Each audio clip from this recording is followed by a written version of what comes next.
오늘 2023년 신년 첫 주일 예배를 하나님께 드리고 있습니다. 첫 주일 예배를 드리고 있는 우리 모든 성도들에게 우리 주 예수 그리스도 이름으로 축복합니다.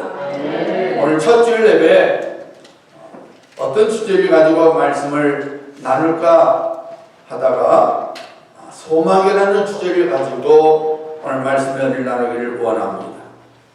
시편 139편 1절로 24절 말씀을 통해서 하나님만이 나의 소망, 하나님만이 나의 소망이라는 제목을 가지고 말씀의 은혜를 나누고자 합니다. 20대에 혼자가 된 어느 자매님이 있었습니다. 그 자매에게는 갓난딸 아이가 딸려 있었습니다. 어린 딸을 위하여 그 자매는 참으로 죽기 살기로 일을 하며 살았습니다. 열심히, 그리고 악착스럽게 일을 한 결과 작은 아파트에 들어가서 살게 되었습니다. 어느 날 이른 아침에 누군가가 그 자매를 깨웠습니다. 그 자매는 평소에 알람 시계 소리에 깨어서 일어나서 일을 나갔는데 그날은 초등학교 다니는 어린 딸이 알람 대신에 그 자매를 깨웠습니다. 그 자매가 깜짝 놀라서 눈을 뜨면서 딸 무슨 일이니? 하고 물었더니 어린 딸이 자기를 데리고 부엌 쪽에 있는 테이블로 갔습니다. 거기에는 소소한 음식이 차려 있었습니다. 어린 딸이 그 자매에게 말했어요. 엄마, 어젯밤에 할머니가 와서 엄마 생일이라고 미역국을 끓여놓고 가셨어요. 오늘은 제가 음식을 차렸어요. 엄마 생일 축하해요. 그리고 엄마가 너무 힘들었을 때에 나를 고아원에 보내지 않고 지금까지 키워줘서 고마워요. 엄마에게 착한 딸이 될게요. 어린 딸이 준비한 그 생일 아침상과 감사의 말을 듣고 그 자매는 그동안에 그가 겪었던 모든 아픔들, 모든 슬픔들, 모든 고통들이 한순간에 사라지는 위로를 받을 수 있었다 합니다. 그리고 앞으로도 그 사랑하는 딸을 위하여 어떤 인생도 살아갈 수 있을까라는 아주 담대한 그리고 자신감을 갖게 되었다 합니다. 여러분, 사람마다 인생의 소망을 붙잡고 살아가죠. 최근에 영국의 콜린스는 사전, 아주 유명한 사전이죠. 그 영국 콜린스 사전에서 올해 2022년을 나타내는 한 단어가 뭐냐 했을 때 퍼머시스였어요. 퍼머시스면 퍼머넌트, 영구한, 여러분 파마라고 그러죠. 퍼머넌트는 거죠. 그 다음에 크라이시스, 위기란 말이에요. 그래서 앞에 퍼머와 시스를 해서 퍼머시스, 영구적인 위기라 라는 단어가 올해 2022년을 잘 들여다주는 단어라고 정했던 것입니다. 그렇죠, 여러분. 그 말은 뭐냐면은 이 불안정과 불안이 계속적으로 지속되는 환경을 뜻하는 말입니다. 금년에도 2023년에도 세상적인 판단은 그리 밝지가 않습니다. 여전히 인플레이션 문제, 또 고용 문제, 여러 가지 정치적인 불안정, 여전히 여러 가지 참 폭탄들이 곳곳에 터질 준비가 있고 여전히 터지고 있고, 그래서 2023년 역시 쉽지 않는 해가 될 거라고 전문가들은 바라보고 있습니다. 우리가 이런 세상에 살아갈 때에 정말로 붙들어야 될 것을 붙들지 않으면 안 되는 것이죠. 우리 안에 소망이 없다면, 내가 붙들 수 있는 소망이 없다면 하루하루 삶이 참으로 너무나 힘들어서 지옥 같은 삶이 되고 말 것입니다. 제자들이 갈릴리바를 간다고 했을 때 풍랑을 만났지요. 그것도 한밤중에 풍랑을 만났습니다. 배 안에 물이 들어오기 시작했습니다. 열심히 물을 밖으로 퍼냈지만은 워낙 물이 많이 들어오니까 도저히 감당할 수 없어서 배가 금방이라도 가라앉을 것 같아서 두려움의 포로가 되고 말았습니다. 그때 제자들이 뭐라고 소리쳤습니까? 우리가 죽겠나이다. 우리가 죽겠나이다. 놀랍게도 그 자리에 누가 계셨어요? 우리 예수님께서 그 배 안에 계셨는데 주무시고 계셨어요. 풍랑이 일고 비바람이 쳐서 이 배 안에 물이 들어옴에도 불구하고, 그리고 제자들이 두려운 마음속에서 물을 퍼내고 그래도 안 되니까 죽겠나이다. 우리 죽습니다. 지금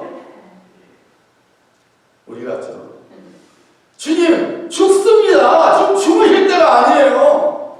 지금 제가 죽겠는데 지금 죽으실 때입니까? 근데 우리 예수님이 죽으셨어요. 그 제자들이 죽겠다고 소리 지르니까 우리 예수님께서 깨어나셔서 말씀하시죠. 어찌하여 무서워하느냐, 믿음이 작은 자들아. 어찌하여 무서워하느냐, 믿음이 작은 자들아. 그리고 이어서 바람과 바다를 부르셨습니다. 그랬더니 바람과 바다가 잔잔하게 되었습니다. 여러분, 두려운 상황에서 두려움을 느끼지 못한다면 그 사람은 사람이 아니라 로봇이지요. 두려운 상황에서, 고통스러운 상황에서, 그리고 어려운 상황에서 두려움을 느끼는 것은 잘못된 것이 아니죠. 우리가 사람이기 때문에 우리는 두려워할 수밖에 없습니다. 하지만 그 두려움이 우리를 뒤덮게 하지 말아야 합니다. 우리가 두려움의 포로가 되지 말아야 합니다. 그렇지 않으면 제자들처럼 예수님께로부터 믿음이 작은 자야 라는 꾸지람을 듣게 될 것입니다. 재정의 광풍이 불어올 때에, 인간관계의 광풍이 불어올 때에, 건강의 광풍이 불어올 때에, 아무것도 할 수 없는 무능의 광풍이 불어올 때에 그 광풍을 꾸짖으시고 잠잠하게 하시는 예수 그리스도를 우리는 바라봐야 합니다. 제자들이 그 풍랑을 만날 때에 무서운 마음이 들어서 우리가 죽겠나이다, 예수님이 곁에 있음에도 불구하고 소리친 것은 주님께 대한 소망이 없었기 때문이에요. 그 두려움 중에 소리를 지르는 것이죠. 우리도 마찬가지입니다. 우리가 이 세상을 살아갈 때에 퍼머시스라는 그 말이 가장 정확한 표현이라는 그 시대 속에, 그 세상 속에서, 그 환경 속에 살아갈 때에 우리도 두려워할 수 있습니다. 하지만 분명한 사실은 그 두려움 속에 우리 주님이 우리와 함께 계시고, 그 두려운 환경을 능히 이기게 하시는 문제를 해결하신 분이 우리 주님이라는 사실을 잊지 말아야 됩니다. 우리가 주님에 대한 소망을 품고 있다면 우리가 2023년 한 해를 사는 동안 어떤 일을 만날지라도 바람과 바다를 꾸짖어서 잔잔하게 하시는 그 주님의 기적을 우리가 경험하게 될 것입니다. 오늘 본문 말씀 시편 139편은 다윗이 쓴 신앙 고백이에요. 다윗이 젊었을 때 쓴 것이 아니라 다윗이 인생의 항문기에 자신의 인생을 돌아다보면서 깨달은 진리를 고백한 것이 오늘 본문 말씀 시편 139편입니다. 다윗이 인생을 돌아보니까 다윗이 참 기가 막힌 인생을 살았잖아요. 기가 막힌 일들을 만났잖아요. 그런데 그 인생을 가만히 살펴보니까 한 가지 사실을 깨달았는데, 하나님만이 나의 참 소망이셨구나. 그것을 깨닫게 됩니다. 그리고 하나님만이 참 소망이었던 이유에 대하여 다윗이 고백하고 있는 것입니다. 자, 다윗은 먼저 1절로부터 6절 말씀을 통해서 왜 하나님만이 참 소망인지를 말하는데, 하나님께서 모든 것을 아시는 하나님이시기 때문에 하나님만이 참 소망이라고 다윗은 고백하고 있습니다. 오늘 본문 1절 보면 이렇게 나오죠. 여호와여, 주께서 나를 살펴보셨으므로 나를 아시나이다. 여기서 살펴보다는 것은 흙빛 한번 쳐다본 거 아니에요. 아주 깊은 관심을 가지고 똑바로 쳐다봅니다. 우리 10년 깊은 것까지 쳐다보는, 제가 지금 무슨 생각을 하고 있을까? 자세히 들여다보는 그 단어입니다. 그러니까 우리 예수님께서 한번 흙빛 한번 보시고 니 괜찮냐? 이 정도가 아니라 우리에게 오셔서 우리를 가만히 뚫어지라고 쳐다보시면서 보신다는 거예요. 그래서 우리를 다 아신다는 거예요. 우리를 아신다는 거예요. 그래서 다시 말하기를 하나님 참 소망이 되신다는 거예요. 2절에서 여러분 어떤 말씀하고 있습니까? 나의 모든 길과 내가 묻는 것을 살펴보셨으므로 하나님께서는 우리의 일상생활까지도 다 아신다는 거예요. 3절에서는 우리의 행위까지도 아신다고 말씀했죠. 나의 모든 행위를 읽게 하시니 내 행동까지도 다 아신다는 것입니다. 심지어 4절에 보면은 하나님께서 우리가 쓰는 언어에 대해서 우리 말까지도 다 아신다고 했습니다. 우리의 모든 것을 아시는 그 하나님께서 우리의 앞뒤를 둘러싸시고 있다고 다윗은 고백하고 있는 것입니다. 여러분, 하나님께서 나의 모든 것을 아시고 그리고 앞뒤로 나를 둘러싸시고 있다는 사실은 놀라운 사랑이죠. 여러분, 우리가 분명히 2024년 새해를 사는 동안에 알고 있어야 할 사실은 우리 하나님께서 우리들을 속속들이 아시고 계신다는 사실이에요. 예수님께서는 뭐라 했어요? 우리 머리털까지도 하나하나 세심받은 하나님이시라고 말씀하고 있어요. 그러므로 우리는 절대로 하나님께로부터 잊혀질 수 없는 신분이에요. 마치 이 세상에서 나 혼자 걱정을 하는 것 같고 나 혼자 터득거리며 살고 있는 데 가고 그 누구도 나의 아픔과 고통을 이해할 수 없다 싶어도 우리 하나님만큼은 나를 속속들이 아시는 하나님만큼은 내 형편을 아시고 내 상황을 아시고 능력의 팔로 앞뒤로 나를 둘러싸 주시는 하나님이시라고 합니다. 그러므로 이 하나님께 우리는 소망을 두고 살아가야 됩니다. 이 하나님을 우리의 소망으로 삼고 살아가야 되는 것입니다. 우리 하나님께서 말씀하시죠. 여인이 어찌 그 젖먹는 자식을 잊겠으며 태에서 난 아들을 그리 여기지 않겠느냐. 여러분 그렇죠? 엄마가 자기가 낳은 아이, 그것도 젖먹이 아이를 잊을 수 있겠어요? 절대로 잊을 수 없죠. 절대로 잊을 수 없습니다. 그 젖먹는 아이를 불쌍히 여기지 않겠습니까? 불쌍히 여기죠.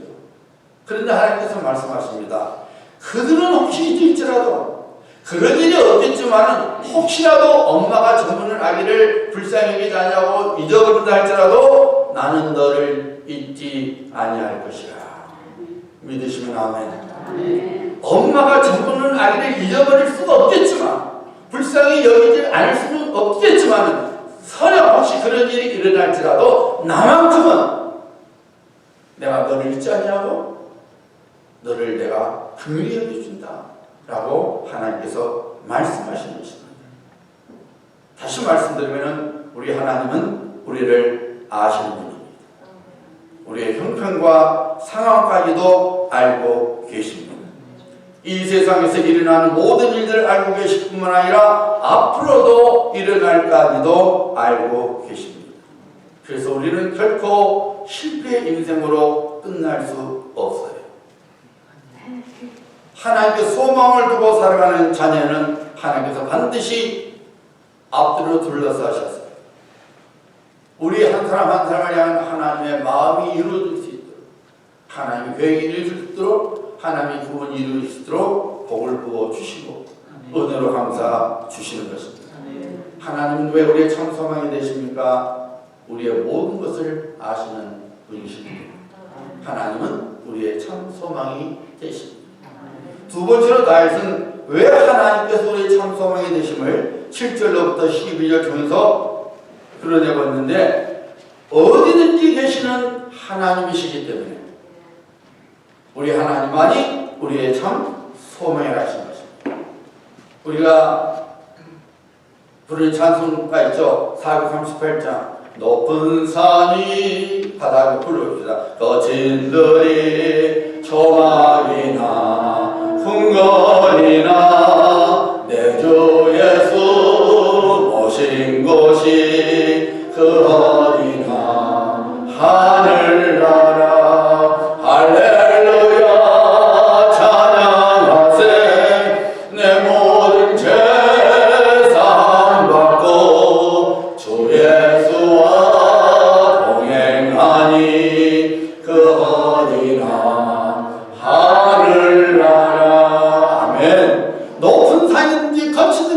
볕은 들이든지 초막이든지 궁궐이든지 거기에 계신 것이 천국이라는 거예요.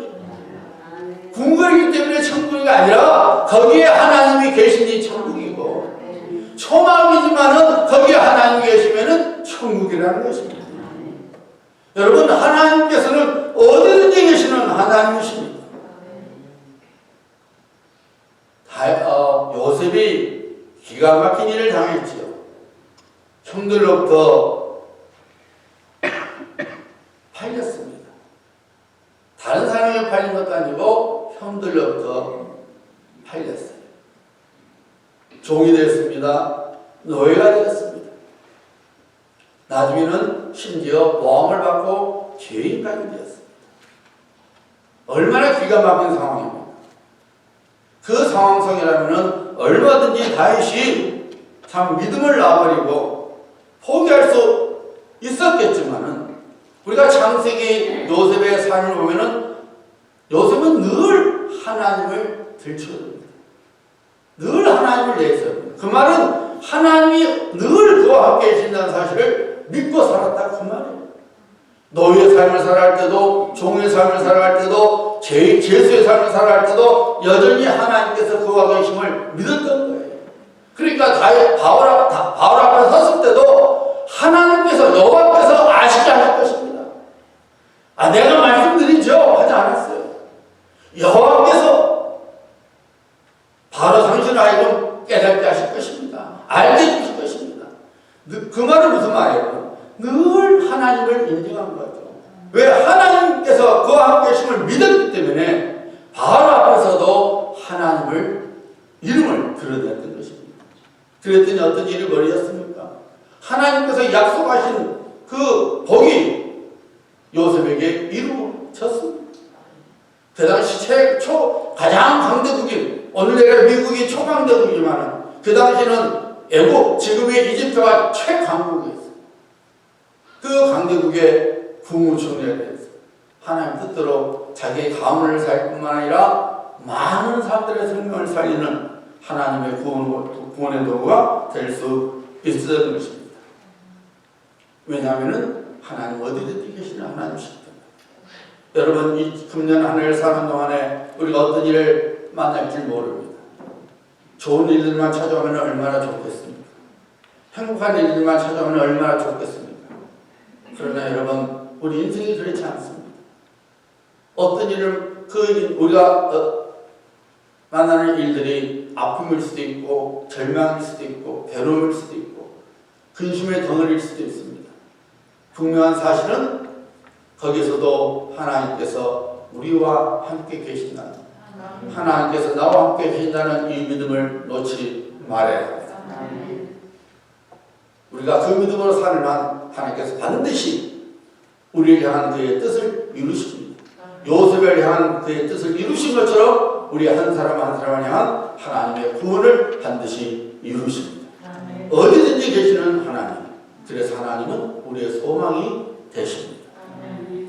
서번처럼 다윗은 13절로 18절 말씀을 통해서 왜 하나님만이 우리의 참 소망이시냐면은 하나님께서 우리를 지으시고 우리의 인생을 계획하신 분이시기 때문에 하나님만이 나의 참 소망이라고 고백하고 있습니다. 14절로 15절 보면 이렇게 나오죠. 내가 주께 감사함은 나를 지으심이 심히 기묘하시니라. 주께서 하시는 일이 귀함을 내 영혼이 잘 아나이다. 내가 은밀한 데서 지음을 받고 땅의 깊은 곳에서 귀하게 지음을 받을 때에 나의 형체가 주의 앞에 숨겨지지 못하였나이다. 이어서 16절이죠. 내 형질이 이르기 전에 우리가 우리의 이 모습을 지금 갖기 전부터 주의 눈이 보셨으며 나를 위하여 정한 날이 하루도 되기 전에 주의 책에 다 기록이 되었나이다. 내가 아직 하루도 안 살았는데, 원데이도 안 살았는데 내 인생의 모든 것이 하나님의 책에 다 이미 기록이 되었다는 거예요. 무슨 말이에요? 하나님께서 우리 인생에 대한 계획을 다 짜놓으셨다는 거예요. 내가 짜놓은 것이 아니라 하나님께서 내가 태어나기 전부터 나를 아시고 내가 하루도 살기 전에 한 살도 아니고 원데이도 되기 전에 1일도 되기 전에 내 인생에 대한 모든 계획을 다 짜 놓으셨다는 것입니다. 그래서 다시 말합니다. 하나님만이 나의 참 소망이십니다. 그런데 여러분, 다윗이 사무엘 선지자로부터 이스라엘 왕으로 부름을 받았죠. 그런데 이상하게도 하나님께서는 아직 사울이 왕으로 권세를 부리고 있었을 때에 사무엘 선지자를 보내서 다윗에게 기름을 부어서 네가 왕이다 라고 선포를 했어요. 그것 때문에 다윗이 많은 곤욕을 당해야만 했어요. 사울 왕이 죽고 나서 하나님께서 다윗 네가 그다음 왕이다 하면 얼마나 좋았어요. 그런데 왕이 지금 살아있어요. 사울이 살아있단 말이에요. 왕으로 쫓겨난 것도 아니고. 그런데 하나님께서 네가 왕이라고 기름 부음을 받았어요. 그 바람에 다윗은 더 힘들었어요. 사울 왕이 죽기 살기를 쫓아하잖아요. 그렇잖아요. 내가 왕인데 지가 왕이라고 저놈이 왕이 될 거라니까 죽기 살기로 쫓아다니는 거예요. 고생하는 겁니다, 여러분. 여러분, 하나님의 계획 때문에 다윗의 인생이 꼬인듯하게 보였지요. 하지만 여러분, 하나님께서는 나중에 이 나발의 아내 아비가를 통해서 어떤 말을 듣게 해요? 당신은 이스라엘 왕이 되실 분입니다. 그리고 15년 동안의 연단을 통하여 하나님의 계획대로 다윗이 이스라엘의 왕이 됩니다. 그것도 가장 강력한 왕이 되게 하셨죠. 여러분, 우리 역시 마찬가지예요. 우리가 하나님의 약속의 말씀을 붙잡고 인생을 살아갑니다. 그런데 아이러니컬하게도 내가 하나님의 말씀을 붙드는 그 믿음 때문에, 그 신앙 때문에 우리 마음에 갈등이 일어나고 내 마음에 고통이 갖게 됩니다. 내가 말씀을 붙들고 살아가면 좋아야 되는데, 척척 풀려야 되고, 이렇게 돼야 되는데, 오히려 말씀을 붙들고 살아가니까 더 힘든 거예요. 마치 다윗이 하나님께 다윗을 왕으로 부름을 받은 바람에 힘든 것처럼 우리가 말씀을 붙들고 살아가면은 더 힘든 것 같이 느껴지고 또 그런 일을 당하기도 합니다. 그러다 보면은 우리는 우리에 대한 하나님의 약속, 혹은 하나님의 살아계심, 하나님의 긍휼하심에 대해서 의심하게 되는 것이죠. 하지만 여러분, 하나님께서는 매주 강단을 통해서 혹은 여러분 집에서 말씀을 읽을 때에 하나님께서는 여전히 위로의 말씀, 약속의 말씀을 여러분에게 부어주십니다. 우리는 분명한 사실은 하나님께서 나를 지으셨고 내 인생에 대한 모든 계획을 짜놓으신 것을 믿고 그 하나님을 절대로 놓치지 말아야 되는 거예요. 그래서 히브리 기자는 뭐라고 말합니까? 믿음이 없이는 하나님을 기쁘시게 하지 못하나니 하나님께 나아간 자는 반드시 그가 계신 것과 그가 자기를 찾는 자에게 상 주신 이심을 믿어야 할지니라. 이것이 믿음의 사람이라는 거예요. 정말로 하나님을 믿는다면, 하나님께 나아간다면, 나가는 사람이라면, 믿음의 사람이라면 하나님께서 반드시 계신 것, 반드시 계신 것, 그리고 하나님을 바라보는 자, 하나님을 찾는 자에게 상 주시는 이심을 믿어야 된다는 거예요. 그 말은 무슨 말이에요, 여러분? 우리가 하나님의 살아심을 믿고 하나님 나의 모든 계획을 내가 믿고 하나님을 바라보고 하나님께 나가면 하나님께서 복으로 채워주신다는 것입니다. 할랜드 샌드라는 사람은 5살 때 아버지를 잃었어요. 그래서 초등학교도 못 나왔습니다. 초등학교 중퇴야만 했습니다.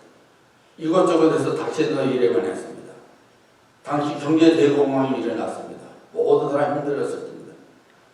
저는 작은 우리 켄터키주 작은 마을 주유소에서 일하다가 식당을 하나 열었어요. 장사가 제법 됐는데 갑자기 불이 나버렸습니다. 홀라당 타버렸습니다. 그래서 낙심하지 않고 다시 또 건물을 지었어요.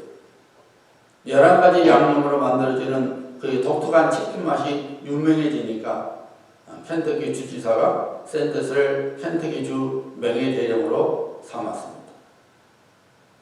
그가 60이 되어서 은퇴를 앞두었는데 그의 식당을 우회하는 간선도로가 생긴 바람에 유동인구가 없어지니까 자연적으로 식당이 망하게 되었어요. 저희 집에도 길이 딱 나니까 작은 길에 있는 주유소가 문 닫더라고요. 큰 길이 다른 데 나오니까 사람들이 차가 안 다니니까 차이 그렇게 되는 거예요. 이 샌더스도 식당하는데 큰 길이 생겨버린 거예요. 차가 다 그리 다니니까 여기는 고립되어 버리는 거죠. 그러니까 자연스럽게 식당문을 닫아야만 했던 것이죠. 그래서 가게를 정리하고 빚을 청산하니까 당시에 105불이 남더랍니다. 지금의 105불은 안 하지만 그래도 그때는 큰 돈이죠. 그래서 그래도 그는 포기하지 않냐고 60이 넘은 나이에도 이제 추력을 하나 사서 추력대에다가 튀김용 장비를 싣고 이마을 저마을 다니면서 이렇게 치킨을 팔았습니다. 유명세를 타기 시작했습니다. 그의 나이가 70이 됐을 때에 KFC, 켄터키 프라이드 치킨이잖아요. 미국과 캐나다 전역에 체인점을 뒀는데 지금은 145개국 체인점이 24,000년 됩니다. 낙심할 수밖에 없은 상황에서도 샌더스 대령은 끝까지 하나님을 붙잡았다는 것입니다. 하나님이 내 인생을 붙잡아 줄 걸 믿었다는 것입니다.